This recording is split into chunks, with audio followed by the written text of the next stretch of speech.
So ngayon mga ka-Mindtech, may tuturo kasi yung napakalupit na settings sa ating messenger na baka hindi nyo pa alam or hindi nyo pa nasubukan. So itong settings na to guys is malaking tulong once na may nagsisend sa atin ng mga photos and videos, or halimbawa nagsisend din tayo ng mga photos and videos sa mga friends natin. Once na malaman nila to, automatic guys, hindi na sila mahirapan para masave yung mga videos and photos sa messenger application. So make sure lang na panoorin nyo yung video nga matapos para malaman nyo yung settings na yun at kung paano i-setup. So ang una natin gagawin, kailangan muna natin i-update yung ating messenger application in case man na hindi pa updated. So para ma-update yung ating messenger app, pumunta lang tayo sa Play Store.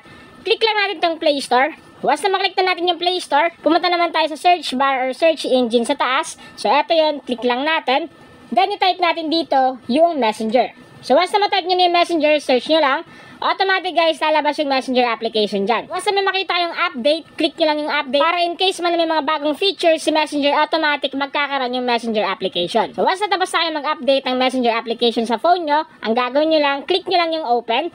Once na maklik mo yung open, automatic makikita nyo dito yung mga friends nyo, yung mga chat list dito. Ang una natin gagawin para maituro ko sa inyo yung settings na sinasabi ko na baka hindi nyo pa alam or hindi nyo pa na-try, is-click lang natin itong tatlong underline dito sa bandang taas sa kaliwa. So ito yun guys, yung hamburger sign dyan. Click lang natin yan. Once na maklik na natin yan, sunod natin gagawin, i-click naman natin itong settings na logo. So itong settings na logo yung susunod natin i-click. Tap lang natin yan. Once na maklik na natin yung settings na logo, hanapin naman natin dito sa may preferences, yung free features. Ito yun guys, hanapin natin itong free features. Once hindi ka updated or hindi updated yung messenger application mo, automatic hindi lalabas yung free features dyan sa messenger app mo. So dapat kailangan talaga na i-update mo muna yung messenger application para sigurado na lumabas itong free features. Sunod natin gagawin, itap lang natin itong free features dito. Tap natin. So dito may makikita kang you're using free features on messenger, then yung automatic downloads. So ito yung sinasabi ko sa inyo guys na settings na baka hindi nyo pa alam or hindi nyo pa nasubukan. So itong automatic downloads nakalagay dito, use your data to download and show photos and videos automatically. So ibig sabihin lang guys, once na may mag-send sa'yo ng photos and videos, automatic guys magda-download sa messenger application mo. Masasave sa inyong messenger app at hindi ka na mahirapan pa na i-download yung photos and videos kasi nga automatic na magsasave sa inyong messenger application. So ang gagawin nyo lang guys, i-turn on lang natin to. Para ma-turn on yan, tap lang natin itong bilog sa katabi. Tap natin. So once na naging kulay blue na yung bilog, automatic activated na yung automatic downloads. At once na mag-send sa inyo ng photos and videos, automatic na magda-download dyan sa inyong messenger application. So for example guys, meron dito nag-send sa akin. So ako lang naman to guys, sinend ko sa sarili ko.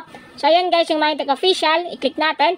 Kung makita nyo guys, nag-send ako sa sarili ko ng pictures and videos. Once na may nag-send sa'yo ng pictures or videos, automatic mag-save yan sa inyong messenger application. So itong ginamit ko kasi guys na pang-send is yung FB page ko. So once na clinic mo tong profile picture na nag-send, so for example, ito yung friend mo, clinic mo yung profile picture niya, then hanapin mo lang dyan yung media. Once na may makita kang media, i-click mo lang at automatic makikita mo na dyan yung pictures and videos na sinend sa'yo. So sa akin, hindi yan lalabas kasi nga FB page yung ginamit ko. So try natin yung isa. So for example, may nag-send sa akin ng pictures or videos, makikita natin yan dito. Ngayon, para mapatunayan ko sa inyo na nag-save talaga yan sa ating messenger application, ang gagawin nyo lang, i-click nyo lang yung profile picture na nag-send sa inyo ng pictures or videos. For example, ito yung friend nyo, i-click nyo lang.